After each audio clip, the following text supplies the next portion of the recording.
The story of civilization, we've all been taught, is a very straight, narrow path.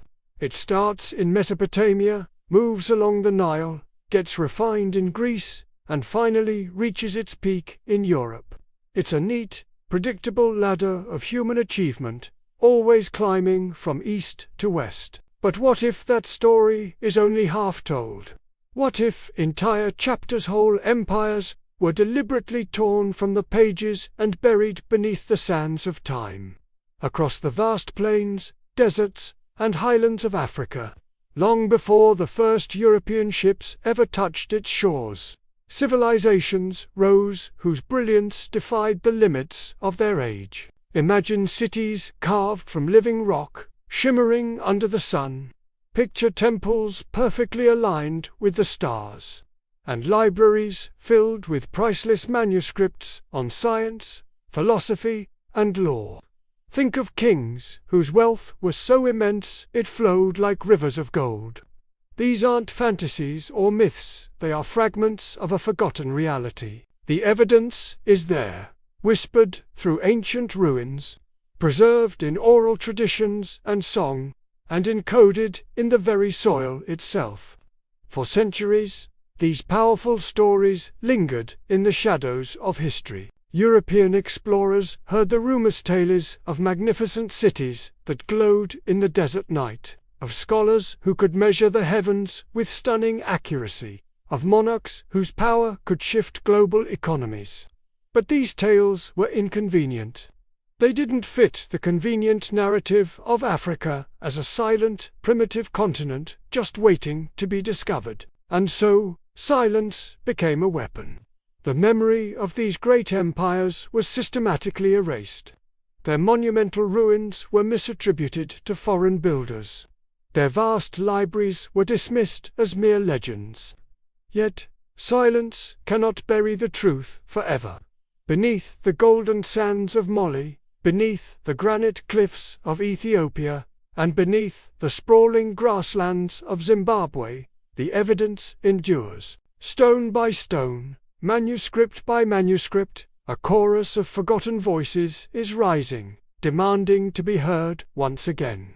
Imagine yourself walking through the ruins of a city no one ever told you existed. The wind carries whispers across walls of sun-warmed granite. You reach out and touch the stones, feeling the precise geometry crafted by minds that understood mathematics and architecture in ways that still astound us today.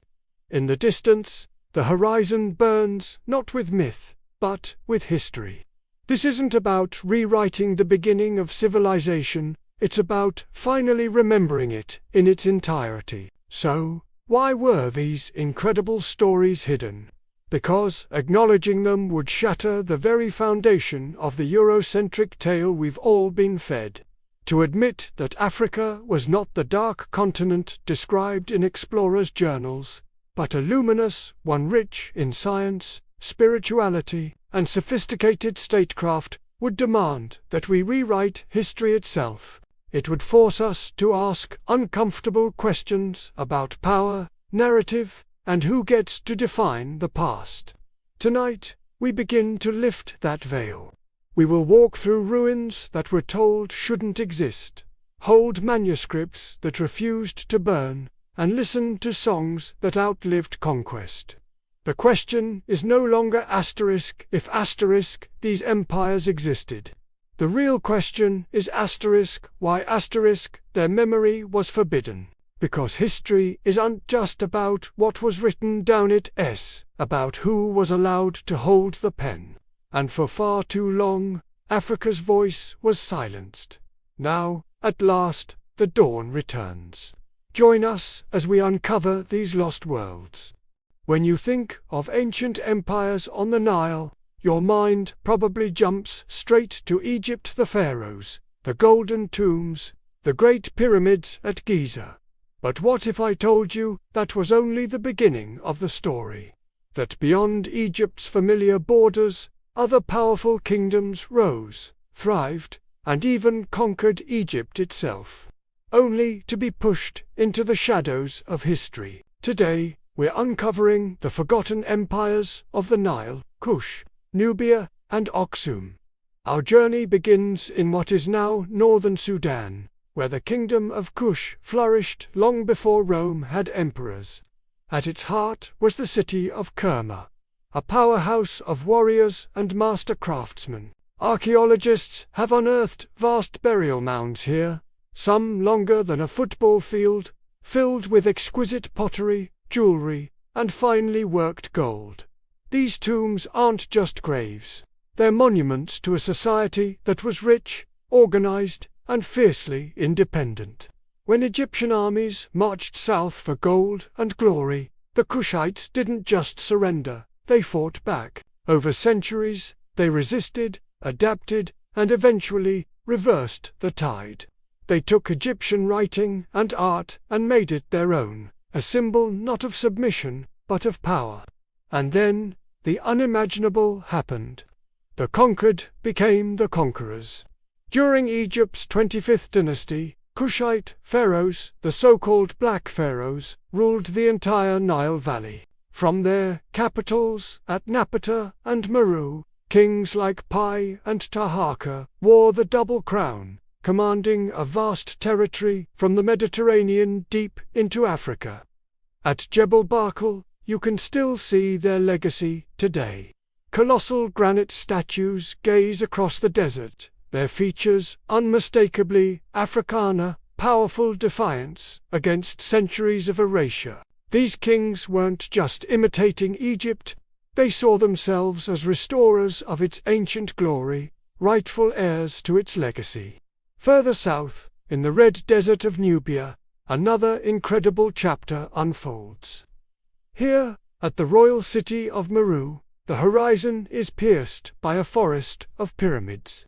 There are over 200 of them, far more than in all of Egypt. They are the final resting places of the kings and, crucially, the powerful ruling queens known as Kandaks.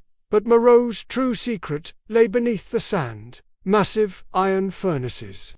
Nubian metallurgists mastered iron production centuries before Europe's Iron Age, fueling their armies and creating a trade empire that stretched across the continent. They were a technological superpower, trading gold, ivory, and iron across the Sahara and the Red Sea. As Kush's power began to wane, a new giant emerged to the east, high in the Ethiopian highlands, the kingdom of Axum. This wasn't just a kingdom. It was one of the four great powers of the ancient world, mentioned in the same breath as Rome, Persia, and China. From its port on the Red Sea, Axum's ships sailed to Arabia, India, and the Mediterranean, trading in gold, frankincense, and even elephants. The proof of their ambition is carved in stone. Axum's engineers erected colossal granite obelisks, or stelae, some weighing hundreds of tons, carved with the precision of a laser and raised without modern machinery. These weren't just monuments. They were gateways between the earth and the heavens. But Axum's most enduring legacy was one of faith. In the 4th century CE, King Azana made Axum one of the first great empires to officially adopt Christianity, long before most of Europe. You can literally see this transformation stamped onto their coins, the first ever minted in sub-Saharan Africa. Early coins show the sun and moon, later ones proudly display the cross. While empires rose and fell, Axum's legacy endured in Ethiopia's unbroken faith, its unique script, and its profound sense of history. So, from Kush's warrior kings to Nubia's iron masters and Axum's global traders, the story of civilization on the Nile is far richer and more complex than we've ever been told. The pyramids of Giza weren't the final chapter. They were just the prologue. The real story includes these incredible African empires that shaped our world. High in the Ethiopian highlands, where mist curls around the mountains and sunlight scatters across green fields, stands a city older than legend. Axum, the heart of an empire, once hailed as one of the great powers of the ancient world. To walk through Axum is to walk across millennia. Beneath the earth, stones whisper stories of kings, queens, and merchants who ruled from this sacred ground. The air hums with echoes of voices long gone, the sound of chisels striking granite, the murmur of priests chanting in GS, and the calls of traders unloading goods from the Red Sea. Between the 1st and 7th centuries CE, Axum rose to become a superpower. Its reach extended across present-day Ethiopia, Eritrea, Yemen, and beyond. At its peak, Axum's influence stretched from the goldfields of the African interior to the bustling harbors of Arabia and India. Its ships sailed from Agilis, one of the greatest ports of antiquity, where traders from Greece, Rome, and Persia mingled with Africans, exchanging silk, ivory, spices, and ideas. Archaeologists have found Roman glassware, Indian beads, and Chinese porcelain in Axum's ruins, proof this kingdom was a hub of the global economy, long before we even coined the term globalization. But what truly sets Axum apart are its monuments, the great obelisks, or stelae, that pierce the sky. Carved from a single piece of granite, these colossal towers are both architectural marvels and spiritual symbols. The largest, before it fell, was nearly 33 meters high and weighed an estimated 500 tons. Without modern machinery, Axum's builders cut, shaped, and raised these giants with mathematical precision. Each obelisk is adorned with false doors and windows, imitating multi-story palaces meant to be eternal homes for kings in the afterlife. They weren't just gravestones. They were statements in stone, declaring, "We were here. We ruled. We understood the heavens." Today, their shadows stretch across the sacred ground, like sundials, marking eternity. The Axumite kings also mastered the art of coinage, becoming the first in sub-Saharan Africa to mint their own currency in gold, silver, and bronze. These coins were both propaganda and economic power. One side bore the king's face, the other symbols of faith. Early coins showed the crescent moon and sun of ancient gods. Later, under King Ozana, those symbols vanished, replaced by the cross. In the 4th century, Axum embraced Christianity, becoming one of the world's first Christian empires, even before Rome. Legend tells of Frumentius, a Syrian captive who became Ozana's teacher and friend. Under his influence, the young king declared Christianity the state religion, setting in motion a legacy that endures today in the Ethiopian Orthodox Church, one of the oldest, unbroken Christian traditions on earth. Axum's power was recognized globally. Roman merchants recorded its might, Persian emperors noted its armies, and Byzantine diplomats treated it as an equal. The 6th century Greek traveler, Cosmas Indicapilists, called Axum one of the 4 great kingdoms of the world, alongside Rome, Persia, and China. But even mighty empires bow to time. Trade routes shifted, the climate changed, and Axum's lifeline to the world began to fade. The empire slowly retreated into the highlands, yet it did not vanish, it transformed, becoming the seed of modern Ethiopian civilization, carrying forward its language, script, and faith. In the heart of Axum, one relic remains shrouded in mystery, the Ark of the Covenant. According to Ethiopian tradition, the sacred chest holding the 10 Commandments rests in a small chapel, guarded by a single monk who never leaves its side. No outsider can see it, yet the faith of millions insists it is there. When one of Axum's great obelisks was stolen during Italy's occupation in the 20th century, it was returned decades later. As it rose again, Ethiopians cheered, not just for a monument, but for the return of their memory. Today, children play in the shadow of the stelae, and pilgrims kneel in ancient churches. If you listen closely, you can almost hear the harmony of engineering and faith that once made Axum the beacon of Africa's golden age. Here, the stones still speak. They speak of a people who carved their place into both earth and eternity. Far to the west of the Nile, beyond the shifting dunes of the Sahara, where the desert meets the green veins of the Sahel, a different world of power and prosperity once rose. This was a world built not on stone monuments, but on gold, intellect, and trade. Here, along the ancient caravan routes of West Africa, stood empires that dazzled the medieval world: Ghana, Mali, and Songhai, the golden empires of the West. Centuries before the first European ships appeared on Africa's shores, the Empire of Ghana flourished. Known to Arab chroniclers as the Land of Gold, its capital, Kumbi, was said to be two cities in one, a royal city of palaces and ceremonies, and another for Muslim traders and scholars bustling with mosques and markets. Gold came from the southern forests. Salt, the white gold, came from the Saharan mines. Gold and salt, one shining, one preserving, became the lifeblood of an empire. Caravans of camels, stretching for miles, crossed the desert, their bells ringing softly in the wind. They carried gold dust, salt slabs, and wisdom. Cities like Timbuktu became hubs in a global network, linking Africa to the Mediterranean and the Middle East. Arab travelers wrote of Ghana's splendor, of kings on golden thrones, and even dogs adorned with golden collars. But like all empires, Ghana's time faded. Yet from its ashes rose something even greater: the Empire of Mali.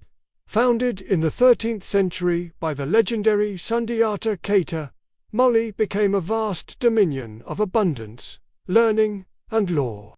Under Sundiata, the empire established justice and unity. But it was under his successors that it reached heights no African state had ever known. At the pinnacle of this power stood one man, Mansa Musa, the richest ruler in human history. In 1324, Mansa Musa embarked on a pilgrimage to Mecca that would shake the world. His entourage was a moving city of 60,000 people, hundreds of camels, and tons of glittering gold. Passing through Cairo, he gave away so much gold that the value of the local currency collapsed for over a decade. For a moment, the world turned its eyes to Africa and saw not mystery, but unimaginable wealth and power. Yet, Mansa Musa's true legacy wasn't gold, it was knowledge. He returned with architects, scholars, and artists who helped transform cities like Timbuktu into centers of light. At the University of Sankara, students studied astronomy, medicine, mathematics, and philosophy. By the 14th century, Timbuktu's wealth was measured not just in gold, but in its hundreds of thousands of manuscripts.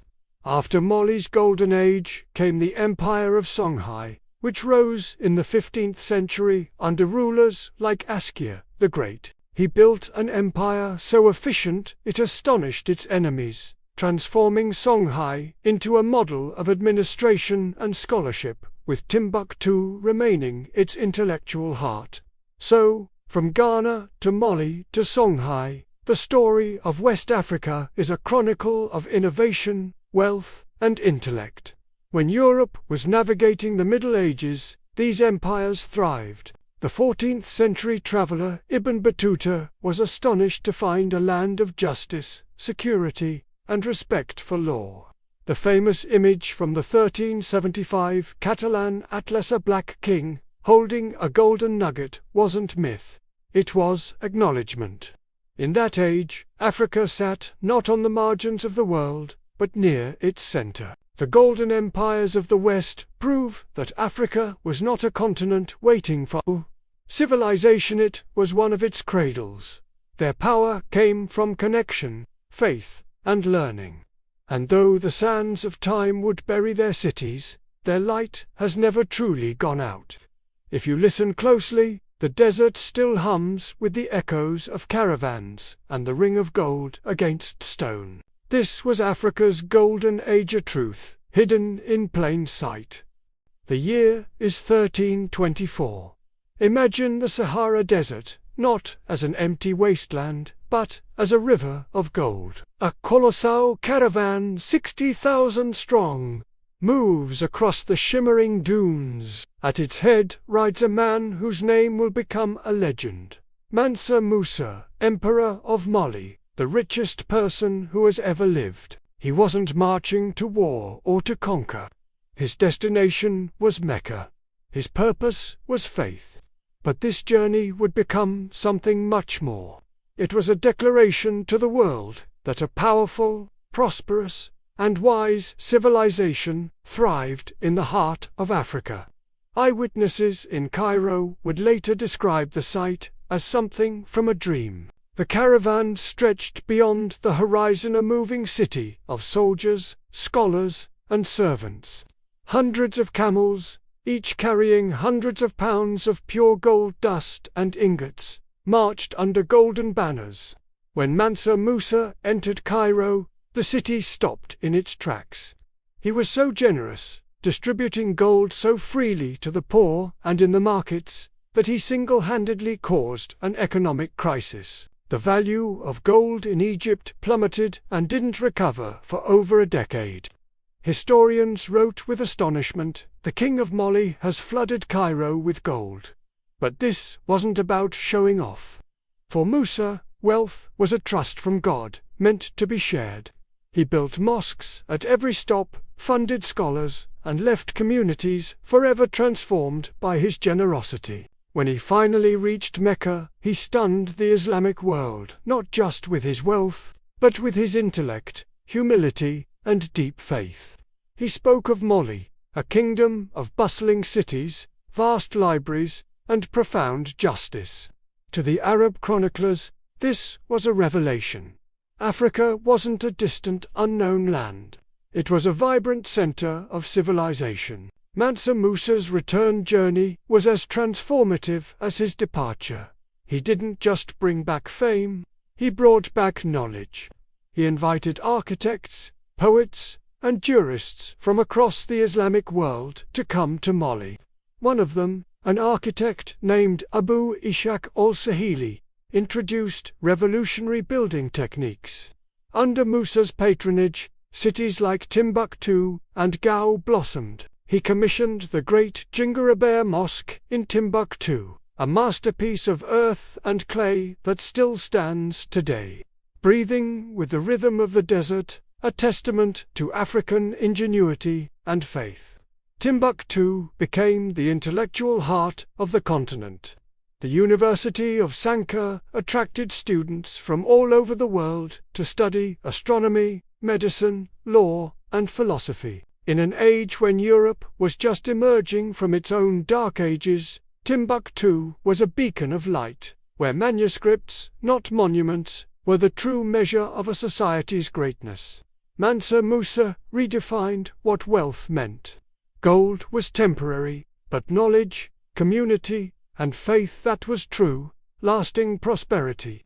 Even distant Europe couldn't ignore him. The famous 1375 Catalan Atlas, one of the most important world maps of the Middle Ages, depicts Mansa Musa sitting on a golden throne, holding a scepter and a huge nugget of gold. He dominates the map of Africa, a powerful black king ruling a radiant empire. After Musa's death, Mali faced challenges, and its power eventually waned. But the legend of the Scholar King, the giver of gold and wisdom, never faded. It was passed down for centuries by storytellers and griots.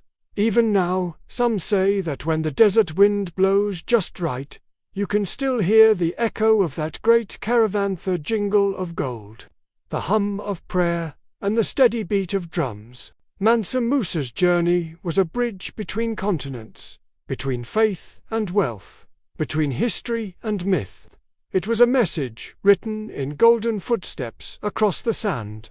A message that still resonates today, that Africa's history is one of immense power, wisdom, and brilliance. In the rolling highlands of southern Africa, where the air is dry and the earth glows red at sunset, lie the remains of a city that defied imagination. A city built not of mud or timber, but of stone, vast mortarless walls rising from the earth, curving and spiraling with an impossible grace. This was Great Zimbabwe, the heart of a civilization that once ruled the southern continent. For centuries, the people who lived here were nameless to the outside world, their story buried beneath grass and silence. But when European explorers stumbled upon these ruins in the late 19th century, they couldn't believe what they saw. Massive granite enclosures, stone towers, and intricate passageways spread across nearly 2,000 acres. They called it a mystery, an impossibility, because, to the colonial mind, Africans could not have built this. Yet, they did. Between the 11th and 15th centuries, the Shona ancestors of today's Zimbabweans built this stone metropolis. Each wall, carefully fitted from millions of hand-carved granite blocks, was crafted without a single drop of cement. The stones interlock so perfectly that centuries of rain and wind could not bring them down. Some walls rise over 30 feet high, running for hundreds of meters, forming labyrinths of power and ritual. At the center stands the great enclosure, a circular fortress of stone large enough to hold thousands. Its most mysterious feature is a conical tower, rising silently within its walls. Archaeologists still debate its meaning. Was it a symbol of grain and fertility, a royal shrine, or a monument to the ancestors? Whatever its purpose, it radiates power. Even in ruin, it feels alive.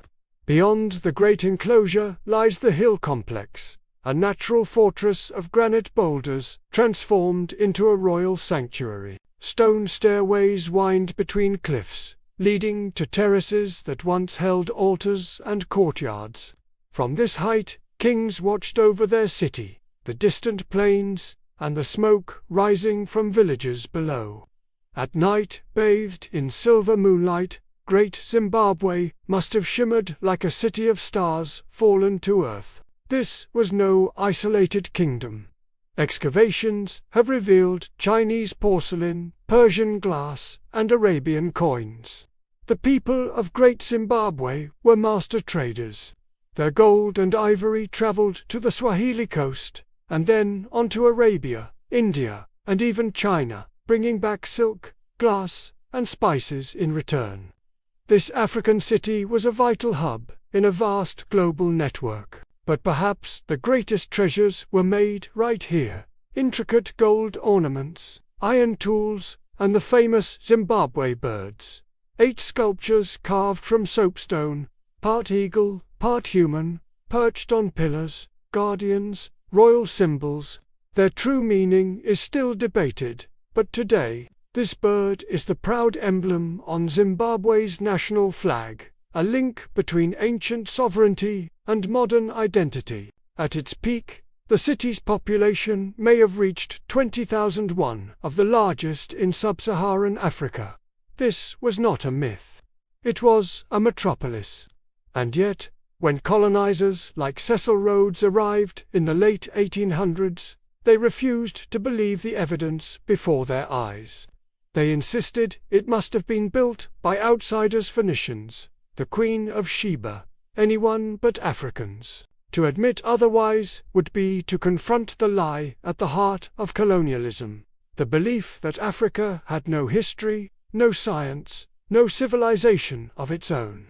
For decades, this falsehood persisted, but truth has a way of surviving. In the 20th century, pioneering archaeologists, many of them African, proved beyond all doubt that Great Zimbabwe was of local origin. The radiocarbon dating, the pottery, the oral traditions, it all aligned.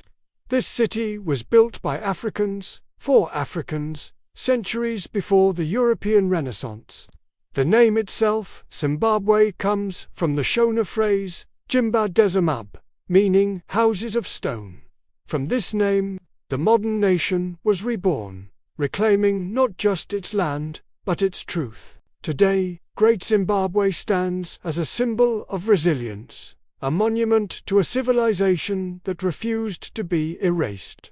Walk its ruins now, and you can still feel the energy of ancestors in the wind, the quiet intelligence in every curve of the wall. These ruins do not whisper of loss. They sing of endurance. They remind us that Africa was building empires while Europe was still emerging from the Dark Ages. Great Zimbabwe is not just a ruin, it is a rebuttal. It stands against centuries of erasure, reminding us of a truth too long buried, that Africa has always been a maker of kingdoms, a keeper of memory, and a builder of worlds. Where the great rivers of the south met the sea, and the winds carried the scent of salt and spice, a new kind of African empire emerged.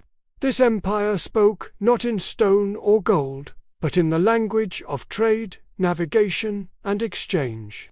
This was the world of the southern and eastern trade kingdoms, where Africa opened its arms to the ocean and shaped the tides of global history. Long before European ships appeared on the horizon, Africans had already mastered oceanic commerce.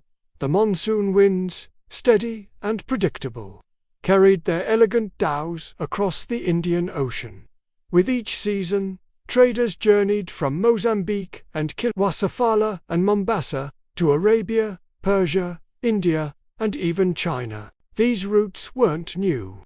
They were centuries old, older than the Silk Road, connecting Africa to Asia in a rhythm as ancient as the sea itself.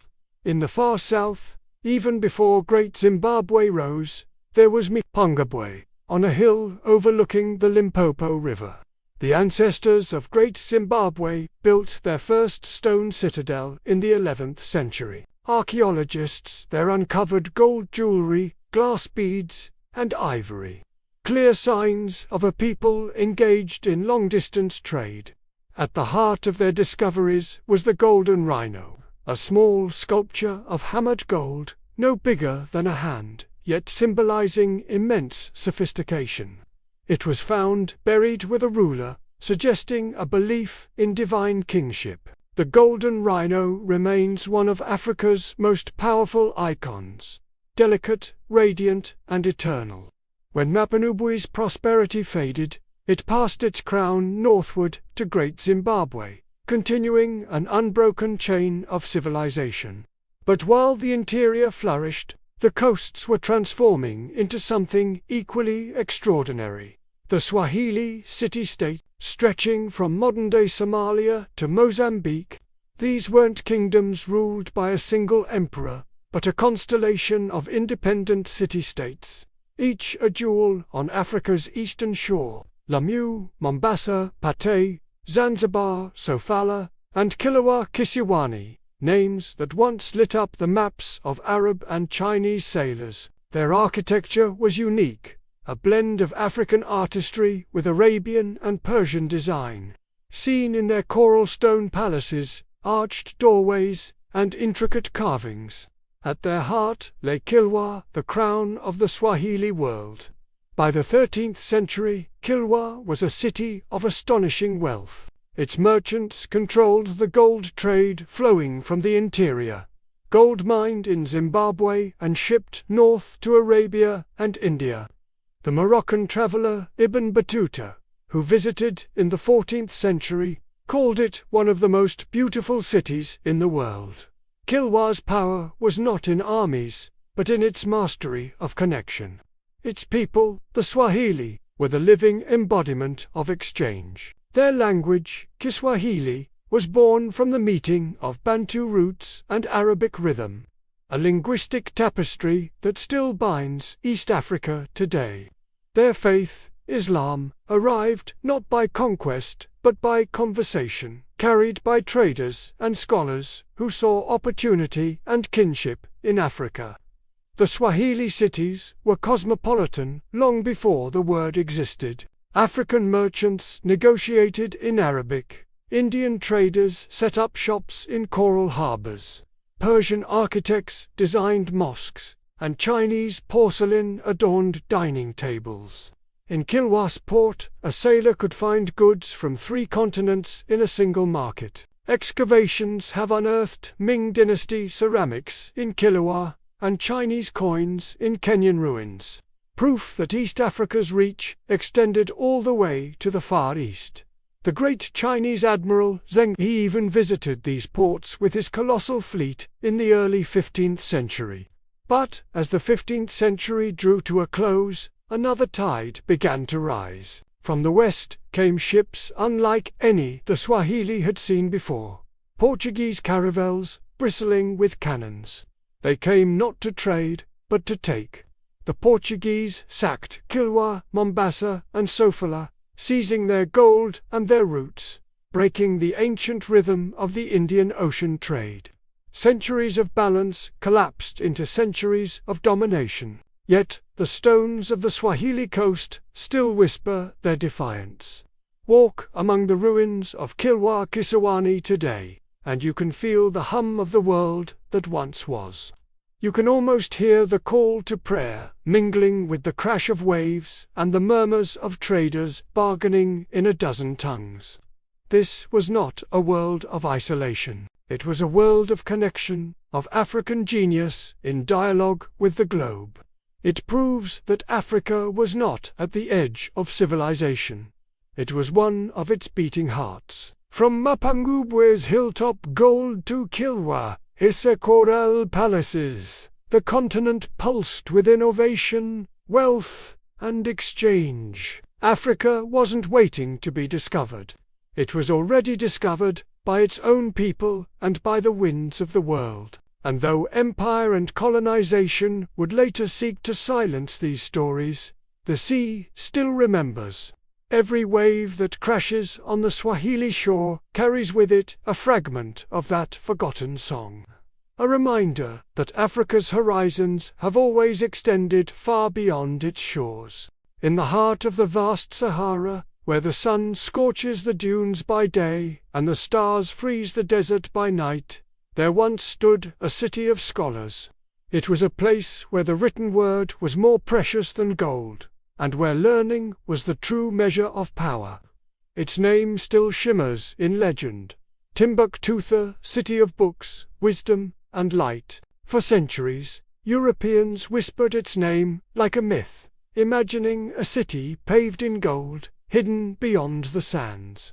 But when explorers finally reached it in the 19th century, they found something far more extraordinary.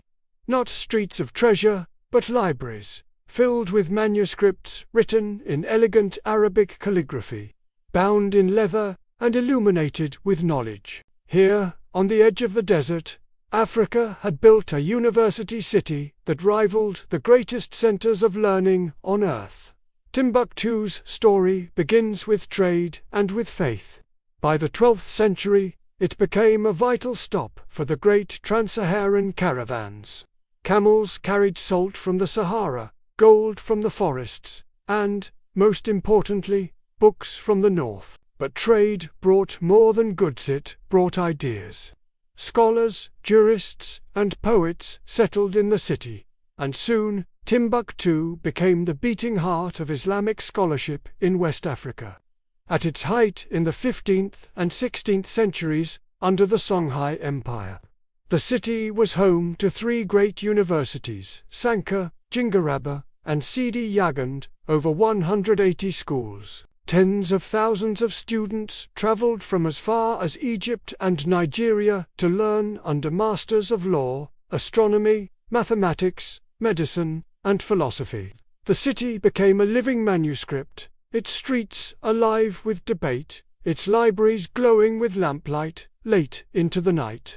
The University of Sanka was its crown jewel. Students first memorized the Quran, then mastered grammar and logic before advancing to higher sciences. When they completed their studies, they received not a diploma, but a turbana, symbol of the crown of knowledge. In Timbuktu, intellect was the highest form of devotion. The manuscripts they left behind reveal the brilliance of their minds. There are texts on astronomy, mapping the movement of planets, on medicine, detailing surgery, on law, exploring justice and ethics. Some works discuss women's rights and governance, centuries ahead of their time. Others are poems and love songs, showing that, amid all the scholarship, the human heart still dreamed. And the art of these manuscripts, the calligraphy, the inks, the geometry of the page, was a masterpiece in itself. Each manuscript was an act of reverence, a merging of science, art, and spirit. By the 16th century, Timbuktu's fame was widespread. The Moroccan historian Leo Africanus wrote with awe, "Here are many judges, doctors, and clerics. Manuscripts and books are more profitable than any other trade. But power attracts envy." In 1591, Moroccan forces invaded, looting the city and exiling its scholars. For centuries, the Western world forgot that such a place of learning had ever existed. Yet, knowledge has its own kind of immortality. Hidden in trunks, buried in walls, the manuscripts of Timbuktu survived, passed down secretly from generation to generation. Each family was a library, each elder a guardian of wisdom. When militants threatened to destroy the libraries in the 21st century, ordinary citizens risked their lives to save them. In the dead of night, librarians and villagers smuggled hundreds of thousands of manuscripts to safety in metal chests and rice sacks. They were not soldiers, but they fought with a courage greater than any army, not for land, but for memory. Today, over 400,000 manuscripts from Timbuktu have been catalogued and digitized. They reveal an Africa that Europe never taught us existed, an Africa of astronomers, philosophers, and poets. To hold one of these books is to feel the pulse of a continent's forgotten genius. Each page is a voice speaking through the centuries, saying, "We were thinkers. We were creators." Timbuktu is not a myth. It is a mirror, showing the world that Africa's greatest wealth was never gold, but knowledge itself. Long before telescopes gazed at the stars, before compasses pointed north, Africa was already studying the heavens. Across vast deserts and lush forests, from the Nile Valley to the cliffs of Mali, the ancients looked up and saw not chaos, but pattern. To them, the sky was not just a mystery, it was a map, a calendar, and a story written in shimmering light. Here, science was sacred. It wasn't something separate from spirit or art or the rhythm of daily life. It was woven deeply into all three. To measure the stars was to understand time. To understand time was to honor the ancestors. And to honor the ancestors was to live in harmony with the universe itself. On the banks of the Nile, Egyptian priests charted the heavens with astonishing precision. Thousands of years ago, they mapped the cycles of Sirius, the brightest star. Its rising perfectly heralded the annual flood of the Nile, the lifeblood of their civilization. This keen observation led to the creation of the 365-day calendar, one of humanity's earliest systems of organized time. Temples like Dendera and Karnak were cosmic instruments, aligned perfectly with solstices and equinoxes, their corridors illuminated by sunlight only on the most sacred days. Every stone was an equation, every column a line of cosmic poetry. Far to the west, in the granite cliffs of Mali, the Dogon people held a knowledge of the cosmos that baffled modern scientists. For centuries, their priests spoke of a star completely invisible to the naked eye, the companion of Sirius, which they called Po Tolo, the small star. They described it as incredibly dense and orbiting its larger twin. Facts that Western astronomers only confirmed in the 20th century with powerful telescopes. How did the Dogon know? It wasn't mystery to them, myth was inheritance, a wisdom passed down not through machinery, but through sacred ceremony. This isn't a story about myths or ancient aliens, it's a story about memory. It's about how science, spirit, and oral tradition intertwined in a world where knowledge was lived, not just written. The stars were teachers. The rhythms of planting and birth, of death and rain, all followed a celestial design. To live well was to live in alignment with the cosmos. Across the continent, this unity was the foundation of knowledge. In Nubia, priests used mathematics to align temples with the stars and pyramids with the cardinal directions. In Ethiopia, scholars observed the lunar cycle to calculate feast days with uncanny accuracy. And in southern Africa, at a site called Nabta Playa, stone circles that predate Stonehenge align with the solstice sunrise, proof that astronomy here is as old as civilization itself. But this wisdom wasn't only in the stars. It was in the body, the earth, and the spirit. African medicine was built on centuries of careful observation or deep understanding of plants, minerals, and anatomy. Healers studied the language of trees, the pulse of rivers, and the chemistry of soil. They knew that disease was an imbalance between a person and their community, between humans and nature. The doctor was also a philosopher, a storyteller, and a spiritual guide. The Ebers Papyrus from Egypt, dating back over 3,500 years, lists hundreds of treatments for wounds, fevers, and even psychological distress. In the Kingdom of Congo, traditional healers used tree bark containing compounds later found in modern medicines. Across the Yoruba and Akan worlds, divination systems like Ifa served not just as religion but as a form of psychology, mapping cause and effect through symbols, numbers, and rhythm. For the ancestors, knowledge was circular, not linear. It didn't progress toward domination, but toward balance. The astronomer and the farmer, the healer and the mathematician, were not different people, they were often the same person, wearing different hats. To divide the spiritual from the scientific would have seemed as absurd as separating the sun from its light. When colonial scholars arrived, they often dismissed these traditions as primitive magic. They couldn't see the complex equations in the drum rhythms, the geometry in a weaver's loom, or the vast databases of information held within oral genealogies stretching back 1,000 years. But slowly, the truth is returning. These were not superstitions, but sophisticated systems of knowledge, encoded in story, rhythm, and ritual. Even the architecture held science.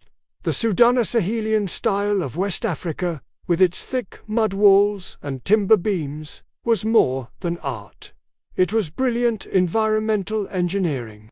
The walls absorbed heat by day and released it at night. The beams expanded and contracted with humidity, preventing cracks. These were ancient blueprints for sustainability, centuries before the term was ever invented. Africa's sacred sciences remind us of something our modern world has largely forgotten. That wisdom is found not just in books and machines, but in relationships between people, the land, and the sky. That the line between knowledge and reverence is thin, and that science without spirit becomes arrogance, while spirit without knowledge becomes superstition. The ancestors walked the middle path, where both became one. Tonight, as you look up at the same stars that once guided them, you can almost feel their eyes looking back, not as ghosts, but as teachers. They are still speaking, in the constellations and ocean currents, in the wind and the rhythm of your own heart. They whisper, "We measured the heavens before you named them. We healed with the earth before you studied it. We lived with Balan sand, that was our genius." Every empire leaves traces, stones, stories, songs. But what happens when power decides those traces should disappear? What happens when memory itself becomes a battlefield? For centuries, Africa's greatest monuments stood in silence while the world that once knew their names forgot or was made to forget. This wasn't an accident of time. It was the design of empire. When European explorers arrived, they came not only with maps and guns, but with stories that would justify conquest. To rule a land, they had to claim it was empty. To enslave a people, they had to claim they were primitive. And so, the erasure began. They saw the pyramids of Sudan and said, "These must have been built by outsiders." They found Great Zimbabwe and declared, "Surely this was the work of Phoenicians." The truth that these wonders were born of African genius threatened the very foundation of the colonial myth. In classrooms across Europe, maps painted Africa as a blank space terra incognita, the unknown land. Its people were drawn as caricatures, its history reduced to fragments. 1,000 years of scholarship, architecture, and trade were swept away by the stroke of an atlas. To the colonizer, Africa began only when they arrived. Museums in London, Paris, and Berlin filled with treasures taken from African soil. Benin's bronze plaques, ripped from palace walls, were sold to collectors. Ivory masks, sacred sculptures, objects of spirit and sovereignty, were displayed behind glass. Stripped of meaning and called artifacts, each piece was a story stolen, a memory amputated. Even the languages that carried these memories were targeted. Colonial administrators banned African tongues in schools, silencing the voices of the griots and elders who kept the flame of history alive. But truth cannot be erased, only buried, and buried things have a way of being found again. In the 20th century, as nations rose from colonial rule, a new archaeology began, one not of ruins, but of memory. African scholars and historians started to reclaim their own story. Men like Cheikh Anta Diop in Senegal proved the deep African roots of Egyptian civilization. Thinkers like Ngoj Wa Thiagno urged the continent to decolonize the mind, to write, dream, and teach again in its own languages. Museums in Africa reopened their vaults, and archives in Europe faced new demands. Return what was taken. Restore what was hidden. Slowly, the tide began to turn. At Great Zimbabwe, the myth of foreign builders was struck from textbooks. In Mali, the manuscripts of Timbuktu were restored and digitized. In Sudan, archaeologists uncovered the black pharaohs of Kush. In Ethiopia, the stolen obelisk of Axum paraded through Rome as a trophy was flown home and raised again. Across the continent, the children of empire are rediscovering what empire tried to erase. Every unearthed city, every translated manuscript, every retold myth is a reclamation or resurrection of identity. The act of remembering has become an act of resistance. But reclamation isn't nostalgia. It's about rebuilding the broken bridge between past and future. In universities, scientists are re-examining indigenous technologies. In art galleries, creators weave ancestral memory into modern vision. In classrooms, children are learning the names of their heroes, the philosophers, mathematicians, and astronomers. Africa's Renaissance is not coming. It has already begun. And it begins wherever the truth is told. That civilization did not start in one place, but in many. That Africa was never a shadow, it was, and remains, a source of light. To reclaim history is to reclaim identity. And to reclaim identity is to reclaim the future. The ancestors did not vanish. They are written in stone and ink, in rhythm and skin, in language and stars. They wait, not for rediscovery, but for recognition. And so, the silence is ending. The ruins are speaking again. Africa is remembering, not as the world's forgotten past, but as one of its enduring foundations. The forbidden memory has returned, and it is singing. For centuries, Africa's past was a story told by others, a tale buried under layers of dust, denial, and distortion. But now, the earth itself is speaking.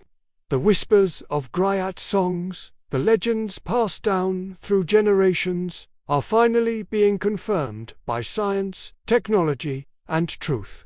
The great rediscovery has begun, and this time, the story is being told by those to whom it belongs. Across the continent, new tools are rewriting what old history erased.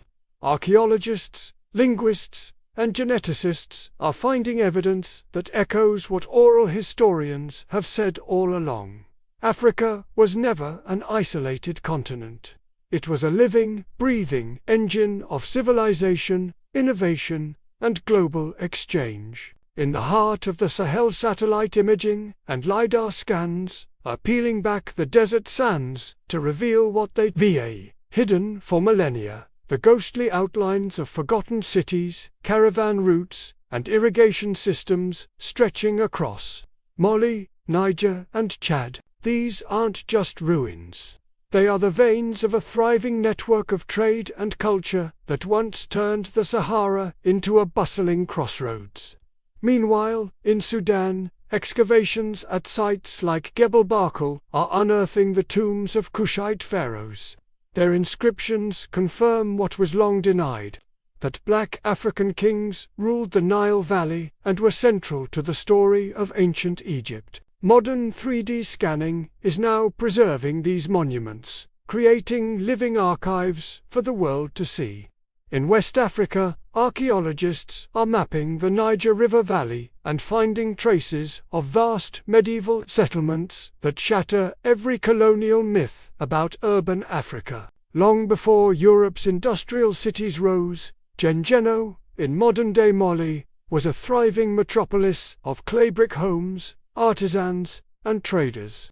It was a city that prospered without kings or palaces, built instead on cooperation and community. Its story forces us to rethink what civilization even means.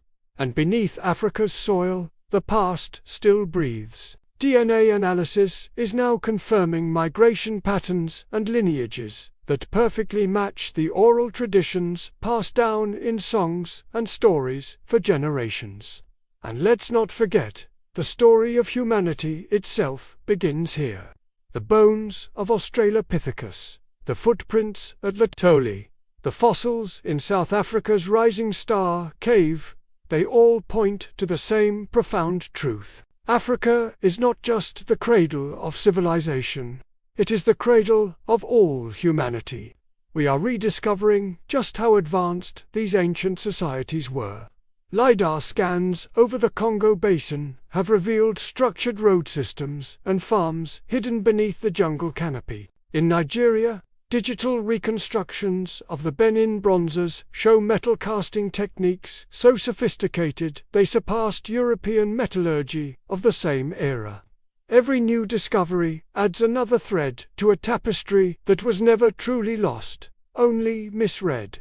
But the most powerful rediscovery, isn't in the ground, it's in the minds of a new generation. Across Africa, young scholars, historians, and archaeologists are reclaiming their own history. No longer content to be the subjects of study, they are becoming the storytellers. At universities from Ghana to Ethiopia, they are merging oral tradition with scientific research, proving that the stories of their grandmothers were not myths, but memories. The past is finally being spoken in its native tongue. This movement is forcing a global reckoning. Museums, once filled with stolen artifacts, are now answering a difficult question. Who owns the past? The Benin bronzes are returning to Nigeria. Artifacts from Dahomey are going home to Benin. Sacred manuscripts are being flown back to Ethiopia, greeted by crowds in prayer and song. Each repatriation is a resurrection, a piece of the soul returned.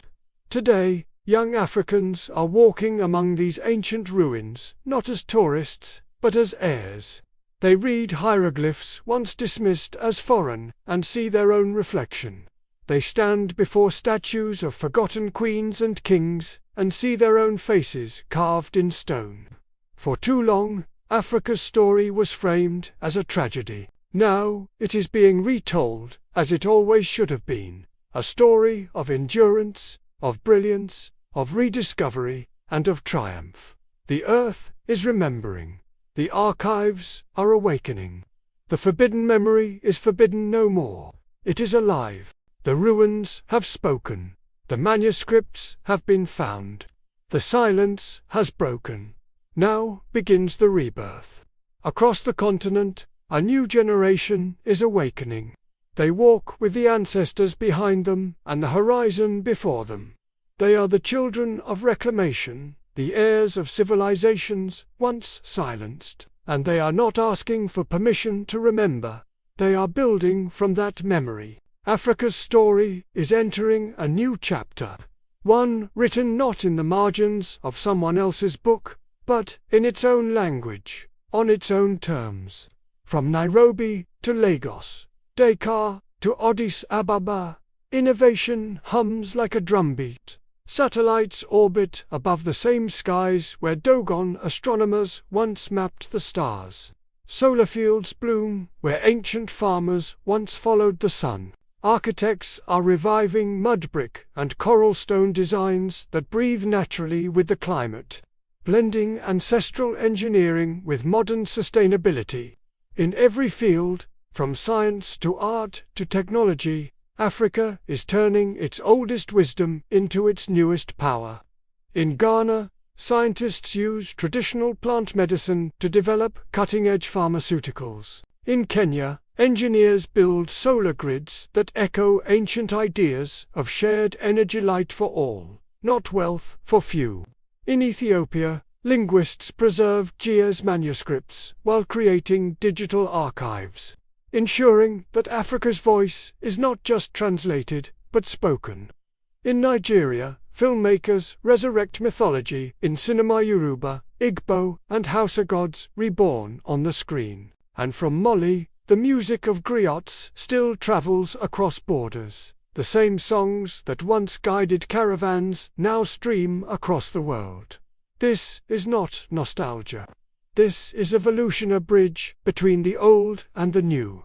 The youth of Africa are reclaiming both their history and their destiny. They are looking back, not to dwell, but to draw strength to remember that their ancestors once built empires, libraries, and cities of gold with nothing but knowledge, unity, and will.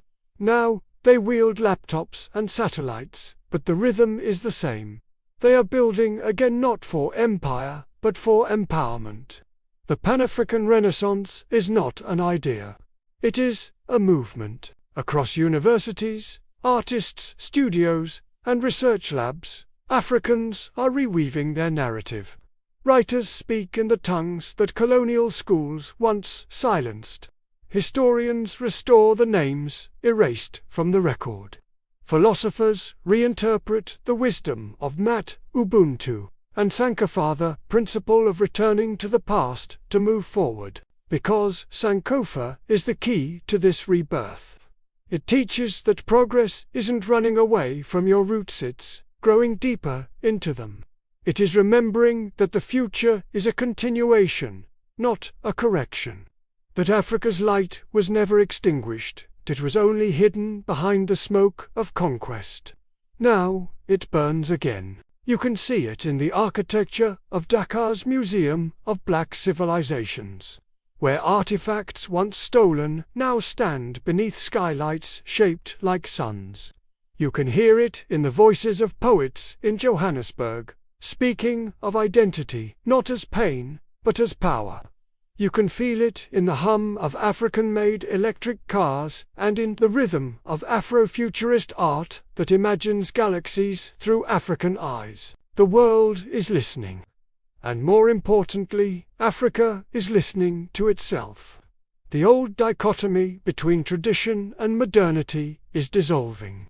Because the continent has realized what its ancestors always knew, that knowledge, art, and spirit are one. That progress without heritage is empty, and heritage without progress is stillness. The rebirth is about balance between old and new, science and soul, memory and motion. Africa is no longer asking to be included in the world's story, is writing the next chapter of it. It is no longer described as rising, because it never truly fell. It simply endured the long night, waiting for the sun to return. And now, as the dawn breaks once more across the Sahel, the Rift Valley, the Cape, and the Congo, you can feel it, the pulse of a continent remembering its heartbeat. The sound of a people who have rediscovered their reflection, not in the mirror of others, but in the mirror of time. The pyramids still stand. The manuscripts still breathe. The languages still sing. The bloodlines have never broken. The rebirth is not coming, it is here. It lives in every act of creation, every reclaimed name, every song sung in a mother tongue. It lives in the courage to look backward with pride, and forward with purpose. Africa's future does not begin tomorrow. It began thousands of years ago. The wind moves through the ruins of Axum, through the alleys of Timbuktu, through the stones of Great Zimbabwe, and it whispers. It whispers the same truth it has carried for thousands of years, that no empire truly dies, that memory is never lost, only waiting to be heard again. For too long, Africa's voice was silenced beneath the dust of conquest, its pages torn from the book of civilization. But the earth never forgot, the stars never forgot, and the blood that carries the rhythm of the drums never forgot. Now, the silence is breaking. The stones are speaking. The ancestors are rising in memory. Each obelisk, each manuscript, each song is an echo of eternity. A reminder that history is not a straight line, but a circle, always returning to its source. That what was hidden can be found. That what was erased can be rewritten. That what was silenced can be sung again. In the glow of dawn over the Nile, in the shadow of the baobab, in the rhythm of the talking drum, the old worlds live again. The children of Africa walk among their ancestors, not as strangers, but as heirs. The pyramids are no longer just monuments of the past. They are blueprints of endurance. The manuscripts are not relics. They are instructions. The ruins are not remains. They are foundations. The forgotten pages are turning, one by one, revealing a truth too vast for one age, too deep for one story. That the cradle of humankind is also the cradle of wisdom. That Africa did not borrow light, it gave it. That civilization was not imported, it was born here. Beneath these skies, beside these rivers, upon this red earth. And now, as the world begins to remember, a new sound rises. The sound of return. Return of history to its home. Return of voices to their rightful chorus. Return of pride to the hearts that carried the flame through the darkness. You can feel it in the pulse of the continent, from Cairo to Cape Town, from Dakar to Zanzibar, a heartbeat older than empires, stronger than time. It beats in every language, every song, every child who learns their true name. It beats with the rhythm of drums that once guided caravans across the Sahara, and now echo in classrooms, studios, and stages around the world. It beats with the promise that what was broken can be whole again. Because Africa was never lost, only hidden, never silent, only unheard. Now the world listens, and as the voices rise, griots and scholars, artists and dreamers, scientists and storytellers, the missing pages of humanity's story are being restored. piece by glorious piece. And so, as the final light fades and the night sky opens, we return to where it all began, under the same stars that guided the first travelers, the first builders, the first dreamers, the same constellations that watched over Nubia, Axum, Mali, and Zimbabwe still shine upon us tonight. They remind us that time is not an ending, but a rhythm, that we are all connected, the living, the ancestors, and those yet to come, bound by memory, by story, by light. Listen closely, and you will hear it, the whisper of eternity carried on the wind. It says, Africa, you were never the dark continent. You were the luminous beginning. The journey does not end here. It begins again with every voice that dares to speak the truth, with every mind that remembers, with every heart that listens. Because the story of Africa is not just history, it is heritage, it is living, it is eternal. Thank you for joining us on this journey. If this story resonated with you, please like, share, and subscribe to continue exploring the echoes of eternity with us. Until next time, keep listening.